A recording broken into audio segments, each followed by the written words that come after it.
എല്ലാവർക്കും സ്വാഗതം. ഇന്ന് നമ്മളൊരു പുതിയ സെക്ഷൻ തുടങ്ങുകയാണ്. അതായത് 8ാം ക്ലാസ്സിലെ കുട്ടികൾക്ക് വേണ്ടിയിട്ട് സയൻസും മാത്സും. അപ്പോൾ നിങ്ങൾക്ക് സ്കൂളിൽ പോകാൻ പറ്റാത്തൊരു അവസ്ഥയായതുകൊണ്ട് നിങ്ങൾക്ക് വീട്ടിലിരുന്ന് പഠിക്കാൻ വേണ്ടിയിട്ട് കുറച്ച് കാര്യങ്ങൾ, ടെക്സ്റ്റ് ബുക്കിലെ കുറച്ച് കാര്യങ്ങൾ ഞാൻ പറഞ്ഞുതരാം. എൻ്റെ പേര് റീന എന്നാണ്, എല്ലാവരും റീന മിസ് എന്ന് വിളിക്കും. അപ്പം അതുകൊണ്ട് നമുക്ക് അധികം വലിച്ചു നീട്ടാതെ കാര്യങ്ങൾ തുടങ്ങാം. നിങ്ങൾ എന്നും സ്ഥിരമായിട്ട് പഠിക്കുക, എന്നും ഇത് കാണുക. വളരെ കുറച്ചായിട്ട് നമുക്ക് ഓരോ സെക്ഷൻസ് വീട്ടിലിരുന്ന് തന്നെ പഠിക്കാം. അപ്പോൾ ഫസ്റ്റിൽ ഞാനിപ്പോൾ തുടങ്ങാൻ പോകുന്നത് ഒരു പ്രോപ്പർട്ടീസ് ഓഫ് മാറ്റർ എന്ന് പറഞ്ഞിട്ടുള്ള ചാപ്റ്ററാണ്. അപ്പം അതിലെന്തൊക്കെയാണ്, കാരണം നിങ്ങൾക്ക് ടെക്സ്റ്റ് ഉണ്ടോ, കുറേ പേർക്ക് പഴയ ടെക്സ്റ്റ് എങ്ങാനും ഉണ്ടായിരിക്കും. ഇനി അതില്ലെങ്കിൽ തന്നെ ഞാൻ പറയുന്ന കാര്യങ്ങൾ ശ്രദ്ധിച്ച് കേട്ടാൽ മതി. വളരെ എളുപ്പത്തിലുള്ളൊരു ചാപ്റ്ററാണ്. നിങ്ങൾക്ക് എന്തെങ്കിലും സംശയങ്ങളൊക്കെ ഉണ്ടെങ്കിൽ നിങ്ങൾക്ക് കമൻറ്റ് വഴി ചോദിക്കാം, ഞാൻ മാക്സിമം ആൻസർ ചെയ്യുന്നതായിരിക്കും. അപ്പോൾ നമുക്ക് ചാപ്റ്ററിലേക്ക് കിടക്കാം. അപ്പോൾ നമ്മൾ ചാപ്റ്റർ പ്രോപ്പർട്ടീസ് ഓഫ് മാറ്റർ ആണ്. അപ്പോൾ നിങ്ങൾക്ക് അറിയുണ്ടാവും മാറ്ററിൻ്റെ പ്രോപ്പർട്ടി, അതായത് സ്റ്റേറ്റ്സ് ഓഫ് മാറ്റർ. എത്ര സ്റ്റേറ്റ്സ് ഉണ്ട് മാറ്ററിന്? നിങ്ങൾ ചെറിയ ക്ലാസ് മുതലേ പഠിക്കുന്നതായിരിക്കും. നിങ്ങൾ സാധാരണ പഠിച്ചിട്ടുള്ളത് മാറ്ററിന് 3 സ്റ്റേറ്റ്സ് ആണ്. ഒന്ന് solid, then liquid, then gas. ചെറുപ്പം തൊട്ടേ ചെറിയ കുട്ടികൾക്ക് തന്നെ അറിയുന്ന കാര്യങ്ങളാണ്. നമുക്ക് 3 സ്റ്റേറ്റ്സ് ഓഫ് മാറ്റർ ആണ് ജനറലി ഇപ്പോൾ ഉള്ളത്. ഇപ്പം നിങ്ങളുടെ ഒരു ക്ലാസ്സിൽ വെച്ച് നിങ്ങൾക്ക് ഒരു സ്റ്റേറ്റ് കൂടെ പഠിക്കാം. അടുത്ത സ്റ്റേറ്റ് എന്താണെന്നറിയോ? പ്ലാസ്മ എന്ന് പറഞ്ഞിട്ട് മറ്റൊരു സ്റ്റേറ്റ് പോലെ ഉണ്ട്, സ്റ്റേജ്. അപ്പം നിങ്ങൾ ആദ്യം ചെറിയ 7ാം ക്ലാസ് വരെ 3 സ്റ്റേറ്റ്സ് ആണ് പഠിച്ചതെങ്കിൽ സോളിഡ്, ലിക്വിഡ്, ഗ്യാസ്. ഒരു സ്റ്റേറ്റും കൂടെ പഠിക്കാം, പ്ലാസ്മ. ഇനിയുണ്ട് സ്റ്റേറ്റ്സുകൾ. അപ്പോൾ അത് നിങ്ങൾക്ക് ഓരോ ക്ലാസ്സിനനുസരിച്ച് പഠിച്ചു വരാം. ഈ സോളിഡ് എന്താണെന്നും ലിക്വിഡ് എന്താണെന്നും ഗ്യാസ് എന്താണെന്നും നിങ്ങൾക്ക് അറിയണ്ടാവും. ഈ പ്ലാസ്മ എന്താണെന്ന് വെച്ചാൽ സണ്ണിൻ്റെ ഒക്കെ അവസ്ഥയാണ്. അതായത് ഹൈ ഹീറ്റായിട്ടുള്ള അവസ്ഥയിൽ മോളിക്യൂൾസ് എങ്ങനെ സ്ഥിതി ചെയ്യുന്നു, ആ അവസ്ഥയ്ക്ക് നമ്മൾ പറയുന്ന പേരാണ് പ്ലാസ്മ എന്നുള്ളത്. അപ്പോൾ നമുക്ക് നമ്മുടെ ചാപ്റ്ററിലോട്ട് വരാം. ചാപ്റ്ററിൽ ഫസ്റ്റ് കൊടുത്തിരിക്കുന്ന ഒരു പിക്ചറാണ്. പിക്ചർ നിങ്ങൾ കാണുന്നുണ്ടാവുമല്ലോ. ഇതിൽ ചോദിച്ചിരിക്കുന്നത് താഴെ what are the objects scene in the picture. അതായത് ഈ പിക്ചറിൽ നിങ്ങൾ കാണുന്ന ഒബ്ജെക്ട്സ് എന്തൊക്കെയാണ് കാണുന്നത്? ഇപ്പോൾ നിങ്ങൾക്ക് ഒരു ബലൂൺ കാണാൻ പറ്റും ഇവിടെ. ദെൻ ഒരു ഗ്ലാസ്സിൽ എന്തോ ഒരു ലിക്വിഡ് ഇരിക്കുന്നുണ്ട്. പിന്നെ ഒരു സ്പെക്സ്, ഒരു കണ്ണട. Then there is A pencil. Then there is A set square. Set square 2 ഉണ്ട്. പിന്നെ ഒരു ജോമെട്രിക്കൽ ബോക്സ് ഉണ്ട്. ഇത്രയും കാര്യങ്ങളൊക്കെ നമ്മൾ ഈ പിക്ചറിൽ നമുക്ക് കാണാൻ പറ്റുന്നുണ്ട്. ഇപ്പം താഴെ കൊടുത്തിരിക്കുന്ന രണ്ടാമത്തെ ചോദ്യം ഇതാണ്, what are the materials present in each object.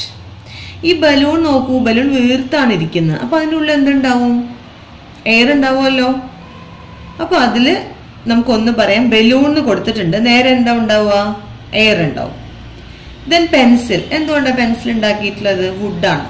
അപ്പൊ അതിൽ വുഡ്, ഉള്ളത്തെ കാര്യം നമ്മളിപ്പോ നോക്കണ്ട, ജസ്റ്റ് നോക്കുകയാണെങ്കിൽ മരം കൊണ്ടാണ് പെൻസിൽ ഉണ്ടാക്കിയിട്ടുള്ളത്. അപ്പൊ വുഡ് ഉണ്ട്. ഇനി ഇൻ കേസ് ഇവിടെ ഗ്ലാസ് ഇപ്പൊ ഇവിടെ കൊടുത്തിട്ടില്ല. ഗ്ലാസ് എന്നുണ്ടെങ്കിൽ എന്താ നമ്മൾ എഴുതുക? ലിക്വിഡ് ആണ്, അതായത് വാട്ടറോ എന്തെങ്കിലും ഒരു ലിക്വിഡ് ഉണ്ട്. താരതമ്യം വായിക്കാം. There are many objects of diverse nature around us. All these are made up of different materials. നമുക്ക് ചുറ്റുമുള്ള പല സാധനങ്ങൾ പലതുകൊണ്ടാണ് ഉണ്ടാക്കിയിട്ടുള്ളത്. We are familiar with the physical states of materials. നിങ്ങൾ കാണുന്ന ഫിസിക്കൽ സ്റ്റേറ്റ്സ്, നമ്മൾ കാണുന്ന അവസ്ഥയ്ക്കാണ് നമ്മൾ ഫിസിക്കൽ സ്റ്റേറ്റ് എന്ന് പറയാം. Which are the different physical states of materials seen around us? നമുക്ക് ചുറ്റും കാണുന്നതിന്റെ പൊതുവായ അവസ്ഥ എന്തൊക്കെയാണ്? Solid, liquid, gas. ഈ 3 അവസ്ഥകളിലാണ് നിങ്ങൾക്ക് ചുറ്റുമുള്ള എല്ലാ വസ്തുക്കളെയും കാണുന്നത്. ഇപ്പൊ നമ്മളോടൊരു ടേബിൾ കൊടുത്തിട്ടുണ്ട്. അവിടെ സോളിഡ്, ലിക്വിഡ്, ഗ്യാസ് എന്ന് പറഞ്ഞിട്ടൊരു ടേബിൾ കൊടുത്തിട്ടുണ്ട്. Classify and tabulate the material given in the picture on the basis of their physical states. അപ്പൊ നിങ്ങൾ കണ്ട ചിത്രം മനസ്സിലുണ്ടല്ലോ. അതിൽ സോളിഡ് ആയിട്ട് എന്തൊക്കെയാണ് ഉണ്ടായിരുന്നത്? സോളിഡ് ആയിട്ടുണ്ടായിരുന്ന സാധനങ്ങൾ എന്തൊക്കെയാണ് നോക്കൂ. ബോക്സ് ഉണ്ട്, ഗ്ലാസ് ഉണ്ട്, ബലൂൺ ഉണ്ട്, സെറ്റ് സ്ക്വയർ ഉണ്ട്, സ്പെക്സ്, കണ്ണട. ഇതൊക്കെ സോളിഡ് ആയിട്ടാണ് കാണുന്നത്. ഇനി അടുത്തത് ലിക്വിഡ്. ലിക്വിഡ് ആയിട്ട് എന്താ ഉള്ളത്? Water in the glass. ആ ഗ്ലാസ്സിൽ നമ്മൾ വിചാരിക്കുന്ന വാട്ടർ ആണെന്നൊരു കൊടുത്തിട്ടുണ്ട്. അപ്പൊ അതുകൊണ്ട് അവിടെ എന്താ ഉള്ളത്? Water in the glass. Then ബലൂണിൽ എന്താ ഉള്ളത്? എയർ. അപ്പൊ ഈ മൂന്നും നമുക്ക് ടാബുലേറ്റ് ചെയ്ത് എഴുതാം. ഇനി അടുത്ത് നോക്കൂ. What are the important properties of materials? Let us find out through some activities. Observe the figure. What are the things required to do the experiment shown in the figure? ഇപ്പോൾ നമ്മളിവിടെ ഒരു ചിത്രം കൊടുത്തിട്ടുണ്ട്. ഇതാണ് ചിത്രം. ഒരു ബീക്കറിൽ വെള്ളം എടുത്തിട്ടുണ്ട്. അതിനൊരു ലെവൽ നിങ്ങൾ മാർക്ക് ചെയ്ത് വെക്കുക. തൊട്ടടുത്ത അതേ ബീക്കറിലാണ് നമ്മൾ എന്ത് ചെയ്യാണ്? ഒരു കല്ല് കെട്ടി തൂക്കിയിടുകയാണ്. അപ്പൊ ഇവിടെ നെക്സ്റ്റ് തന്നെ ക്വസ്റ്റ്യൻ ഉണ്ട്. What happens to the water level when the stone is dipped in water? എന്തായിരിക്കും സംഭവിക്കുന്നുണ്ടാവുക? എല്ലാവർക്കും അറിയുന്ന കാര്യമാണ്. ഇറ്റ് വിൽ റൈസ് അപ്പ്, ഉയരും. What is the reason? എന്താ കാരണം? ഉയരാൻ കാരണം എന്താണ്? നിങ്ങൾ പണ്ട് കാക്ക കുടത്തില് കല്ലിട്ടിട്ട് വെള്ളം ഉയർത്തിയിട്ട് കുടിച്ച കഥയൊക്കെ കേട്ടിട്ടില്ലേ? വെള്ളം നോക്കിയപ്പോൾ കുറച്ച് വെള്ളം ഉണ്ടായിരുന്നുള്ളൂ. അപ്പൊ വെള്ളം പൊങ്ങി വരാൻ വേണ്ടി ബുദ്ധിമതിയായ കാക്ക എന്ത് ചെയ്തു? കുറച്ച് കല്ലെടുത്തിട്ടിട്ട് വെള്ളത്തിനെ പൊക്കി. പണ്ട് നിങ്ങൾ കേട്ട കഥയാണ്. അതന്നെ സംഭവം ഇവിടെ പറയുന്നത്. അതായത് കല്ലിട്ട സമയത്ത് വാട്ടർ ലെവൽ ഉയർന്നു. എത്ര ഉയർന്നിട്ടുണ്ടാവും? അതായത് ഈ കല്ലെന്ന് പറയുന്ന സോളിഡ് ആണ്. നമ്മൾ ഈ വെള്ളത്തിലേക്ക് ഇടുമ്പോൾ ആ കല്ലിന് ഇരിക്കാനൊരു സ്ഥലം വേണ്ടേ? ആ ഇരിക്കാനുള്ള സ്ഥലത്തിനനുസരിച്ചുള്ള വാട്ടർ ലെവലാണ് ഇവിടെ ഉയർന്നത്. മനസ്സിലായോ? ഇപ്പൊ നമ്മൾ ടെക്സ്റ്റ് ബുക്കിലേക്ക് വരാം. ഈ എക്സ്പെരിമെന്റ് മനസ്സിലായല്ലോ. ഞാൻ അതിനോട് വായിച്ചു തരാം. What are the important properties of materials? അത് പഠിക്കാനാണ് നമുക്ക് 1-2 എക്സ്പെരിമെന്റ് ടെക്സ്റ്റ് ബുക്കിൽ കൊടുത്തിട്ടുള്ളത്. Let us find out through some activities. Observe the figure. What are the things required to do the experiment shown in the figure? എന്തൊക്കെ വേണം? Things: A beaker, some water, a stone and a thread. ഇത്രയും സാധനങ്ങളാണ് ചെയ്യാൻ വേണ്ടത്. How do we do this experiment? Try to write down the procedure after observing. അപ്പൊ നമ്മളോട് ഈ experiment procedure എഴുതാനാണ് പറഞ്ഞിരിക്കുന്നത്. എന്താ ഫസ്റ്റ് പ്രൊസീജിയർ എഴുതുക? Take A beaker and half filled it with water. നമ്മൾ ചിന്തിക്കുകയാണ് ഇതൊരു ഹാഫ് ഫിൽഡ് ആണെന്നുള്ളത്. നെക്സ്റ്റ് നമ്മൾ എന്താ ചെയ്യുന്നത്? Tie a thread over a stone. നമ്മളൊരു കല്ലിന്റെ മുകളിലൂടെ tie a thread over a stone. നമ്മളൊരു കല്ലിന്റെ മുകളിലൂടെ ഒരു കയർ കെട്ടുന്നു. തേർഡ് എന്താ ചെയ്യുന്നത്? Immerse the stone slowly in the beaker. അതായത് ഇമ്മേഴ്സ് ചെയ്യുന്ന ഇറക്കി വെക്കുകയാണ്. അപ്പൊ ഇമ്മേഴ്സ് ദ സ്റ്റോൺസ്. പെട്ടെന്ന് ധും എന്നൊന്നും ഇടരുത്. കാരണം എന്താ വെച്ചിട്ടുണ്ടെങ്കിൽ സംഭവിക്കുക എന്താ? കുറെ വെള്ളം പുറത്തോട്ട് പോകും. അപ്പൊ നമുക്ക് അറിയാൻ പറ്റില്ല. അപ്പൊ അതുകൊണ്ട് immerse the stone slowly in the jar or beaker. ഈ ബീക്കറിലോട് നമ്മൾ പതുക്കെ ഇറക്കി വെക്കുന്നു. അത്രയാണ് ഇവിടെ നമ്മൾ എഴുതേണ്ട 3 സ്റ്റെപ്സ്, പ്രൊസീജിയർ ആണ്. ഇനി അടുത്ത് നോക്കൂ. What happens to the water level when the stone is dipped in water? What happens to the water? എന്താ സംഭവിക്കുക വാട്ടർ ലെവലിന്? It will rise up. അത് തീർച്ചയായിട്ടും എന്ത് സംഭവിക്കും? ഉയരും. It will rise up. അതിന്റെ കാരണം എന്താണ് റൈസ് അപ്പ് ചെയ്യാനുള്ള കാരണം? എത്രത്തോളം നമ്മൾ റൈസ് അപ്പ് ചെയ്യും? This happens because the water equal to the volume of the stone was displaced. എന്താ പറഞ്ഞത് മനസ്സിലായോ? അതായത് ഈ കല്ലിന് ഈ ജാറിലെ വെള്ളത്തിൽ ഇരിക്കണമെങ്കിൽ അതിന്റെ ഈക്വൽ ആയ വെള്ളത്തിന് അവിടെ നിന്ന് മാറ്റിയിട്ടേ ഇരിക്കാൻ പറ്റുള്ളൂ. ഇതിന്റെ വോളിയം എത്രയാണോ, ഭാരം അല്ല, വോളിയം എന്ന് പറഞ്ഞാൽ വോളിയവും മാസും തമ്മിൽ വ്യത്യാസമുണ്ട്. വോളിയം എന്ന് പറഞ്ഞിട്ടുണ്ടെങ്കിൽ അതിന് ഇരിക്കാനുള്ള സ്ഥലം, അതിനാണ് നമ്മൾ വോളിയം എന്ന് പറയുന്നത്. എന്താണെങ്കിലും ഒരു മാറ്ററിന് ഒക്യുപ്പൈ ചെയ്യാൻ വേണ്ട സ്പേസിനാണ് നമ്മൾ എന്ത് പറയാ? വോളിയം എന്ന് പറയാം. അപ്പൊ ഈ കല്ലിന് ഈ ബീക്കറിൽ ഇരിക്കണേ എന്ത് വേണം? അതിന്റെ വോള്യത്തിന് ഈക്വൽ ആയിട്ടുള്ള വെള്ളത്തിന് അവിടെ നിന്ന് മാറ്റണം. അതാണ് ആ വെള്ളം ഉയരാൻ കാരണം. ആ ഈക്വൽ ആയിട്ടുള്ള വെള്ളത്തിനെ അവിടുന്ന് ഡിസ്പ്ലേസ് ചെയ്യാൻ മാറ്റിയെങ്കിൽ മാത്രമേ കല്ലിന് അവിടെ ഇരിക്കാൻ പറ്റുള്ളൂ. അപ്പം തേർഡ് നമ്മൾ എന്താ എഴുതുക? What happens to the water level when the stone is dipped in water എന്ന് പറഞ്ഞാൽ it will rise up. What is the reason ചോദിച്ചാൽ എന്താ എഴുതുക? When the stone is dipped in the water level rise up. This happens because the water equal to the volume of the stone was displaced. ഇതാണ് അതിന്റെ reason. മനസ്സിലായല്ലോ? ഇനി അടുത്ത experiment ആണ് second one. നോക്കൂ. Fill 3/4 of a trough with water. Keep a dry glass tumbler perpendicularly immersed in water in the trough. അതായത് ഒരു ട്രഫില് means ഒരു ജാറിൽ തന്നെ കുറച്ച് വലിപ്പമുള്ളത്, അതിൽ നമ്മൾ എന്ത് ചെയ്യുക, അതിന്റെ 3/4 വെള്ളം എടുക്കുക. Keep A dry glass Tumblr. Dry എന്ന് ഉദ്ദേശിക്കുന്നത് വെള്ളമൊന്നും ഇല്ലാത്ത ഉണങ്ങിയിട്ടുള്ള ഗ്ലാസ് ടംബ്ലർ നമ്മൾ നേരെ കുത്തനെ അങ്ങോട്ട് വെക്കുക. കുത്തനെ വെക്കുമ്പോൾ ഇച്ചിരി ബുദ്ധിമുട്ടുണ്ടാവും. പെട്ടെന്ന് അങ്ങോട്ട് അതിനൊരു ഫോഴ്സ് ഇങ്ങനെ നമ്മൾ തള്ളും. വെച്ച് നോക്കുക. സിമ്പിൾ എക്സ്പെരിമെന്റ് ആണ്. നല്ല കുത്തനെയാണ് വെക്കുക. ചരിച്ച് വെച്ചാൽ എന്താ സംഭവിക്കാന്നറിയോ? വെള്ളം ഉള്ളിലോട്ട് കയറും. അപ്പൊ നമ്മളെ എക്സ്പെരിമെന്റ് സക്സസ് ആവില്ല. അപ്പൊ അതുകൊണ്ട് നിങ്ങളൊരു ബക്കറ്റിൽ വെള്ളം എടുത്തിട്ട് ഒരു കപ്പ് നേരെ അങ്ങനെ കുത്തനെ പിടിച്ചു കൊടുത്താൽ മതി. What happens to the water level in the trough? എന്താ സംഭവിക്കുക? വാട്ടർ ലെവൽ, ഇവിടുത്തെ വാട്ടർ ലെവൽ റൈസ് ചെയ്യും. Does the water enter the tumbler? അത് നമുക്ക് ഉള്ളിലോട്ട് കയറുമോ വെള്ളം? നല്ല ഫോഴ്സിൽ പെർപെൻഡിക്കുലറായി പിടിച്ചു കഴിഞ്ഞാൽ ഒരിക്കലും വെള്ളം ഉള്ളിലോട്ട് കയറില്ല. നിങ്ങൾ ചെരിച്ച് പിടിക്കരുത്, അപ്പൊ കയറില്ല. What material does the Tumblr already contain? ഇതിനുള്ളിൽ ടംബ്ലറിൽ എന്താ ഉള്ളത്? നമുക്ക് തോന്നുന്നൊന്നുമില്ലാന്ന്, പക്ഷെ അതിൽ എന്തുണ്ട്? എയർ ഉണ്ട്. അതുകൊണ്ടാണ് നമ്മൾ ആ ജാറിലേക്ക് ഇങ്ങനെ കുത്തനായിട്ട് ആക്കുന്ന സമയത്ത് നിങ്ങൾക്ക് ആ ഫോഴ്സ് നന്നായിട്ട് നിങ്ങളെ കയ്യിൽ അത് എക്സ്പീരിയൻസ് ചെയ്യും. അതിങ്ങനെ തള്ളി നിൽക്കും. അതായത് ആ എയറിന്റെ ഫോഴ്സ് ആണ്. What material does the Tumblr already contain? എന്താണ് അവിടെ ഉള്ളത്? എയർ ആണ്.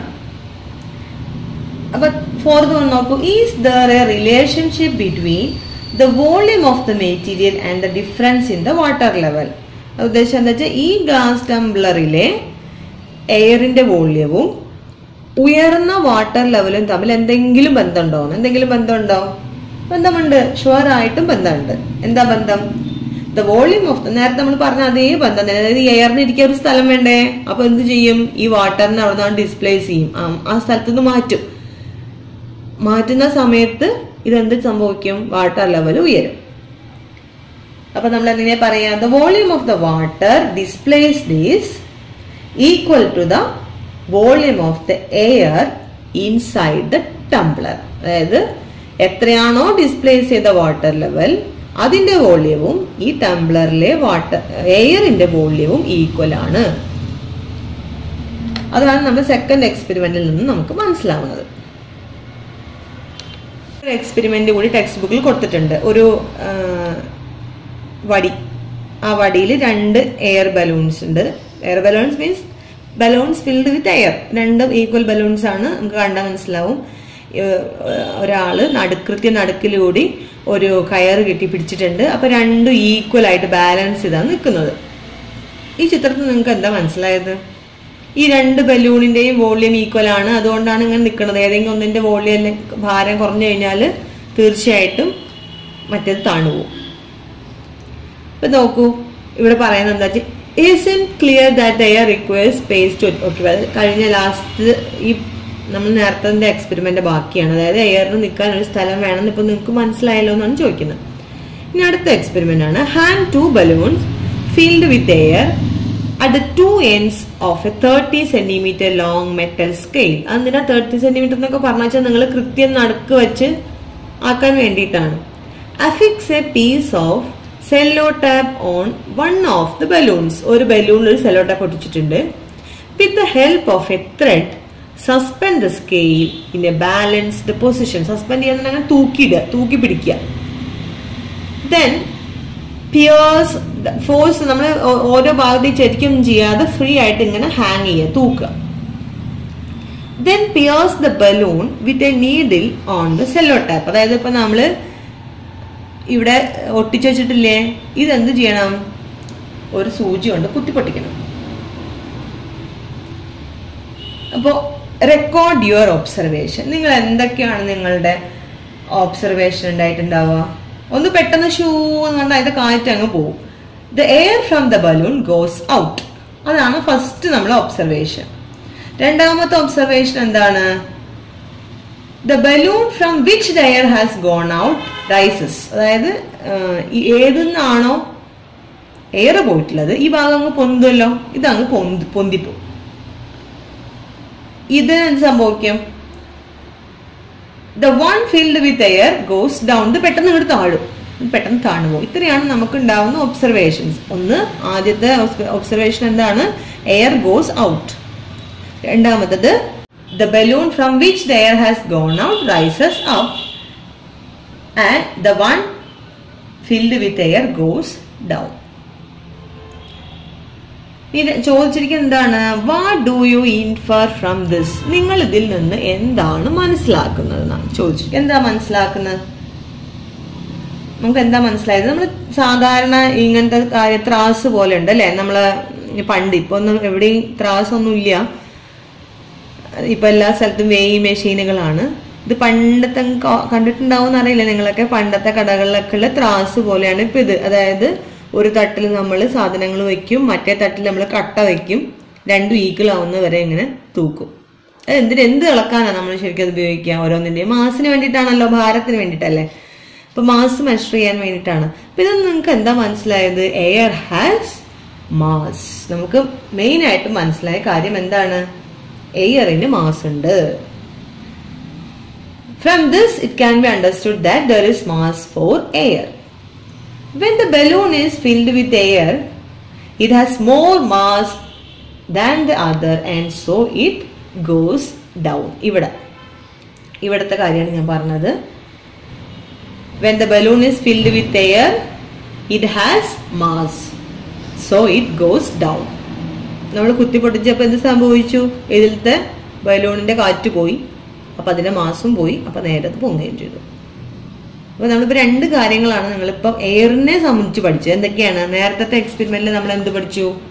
ഈ എക്സ്പെരിമെന്റ് നമ്മൾ എന്ത് പഠിച്ചത്? എയറിന് ഇരിക്കാൻ ഒരു സ്ഥലം വേണം അല്ലെ. ഇവിടെ നമ്മൾ എന്ത് പഠിച്ചു? എയറിന് മാസ് ഉണ്ട്.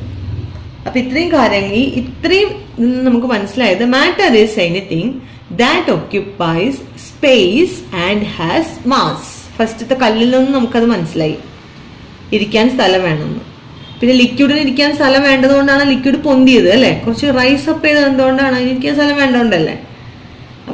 അതായത് 3 states of matter, solid, liquid, gas, ഈ മൂന്നാണെങ്കിലും ഏത് തന്നെയാണെങ്കിലും that occupies space and has mass. അതിന് ഇരിക്കാൻ ഒരു സ്ഥലം വേണം, അതിന് മാസമുണ്ട്. ഇത്രയും കാര്യങ്ങളാണ് നമുക്ക് ഇത്രയും ഭാഗത്ത് നിന്ന് മനസ്സിലായത്. അപ്പൊ ഇത്രയും നിങ്ങൾ ഒന്നുകൂടെ ടെക്സ്റ്റ് ഉള്ളവർ ഒന്നുകൂടെ വായിച്ചു നോക്കുക. അടുത്തത് ഞാൻ അടുത്ത ക്ലാസ്സിൽ പറഞ്ഞുതരാം, ഒന്നിച്ച് പറഞ്ഞാൽ ഞങ്ങൾക്ക് മനസ്സിലാവില്ല. അപ്പൊ ഇത്രയും കാര്യങ്ങൾ നിങ്ങൾ 2-3 തവണ ഒന്ന് കേൾക്കുക. വളരെ സിമ്പിൾ ആണ്. ഞാൻ വളരെ ചെറിയ ചെറിയ സെക്ഷൻസ് ആക്കിയിട്ടാണ് നമ്മൾ ചാനലിൽ അപ്ലോഡ് ചെയ്യുന്നത്. എല്ലാവരും കാണുക, മനസ്സിലാക്കുക. ടെക്സ്റ്റ് ബുക്ക് ഉള്ളവർ ഒന്ന് വായിക്കുകയും ചെയ്യുക, നന്നായി പഠിച്ചു തുടങ്ങുക. അപ്പൊ എല്ലാവർക്കും ബെസ്റ്റ് ഓഫ് ലക്ക്.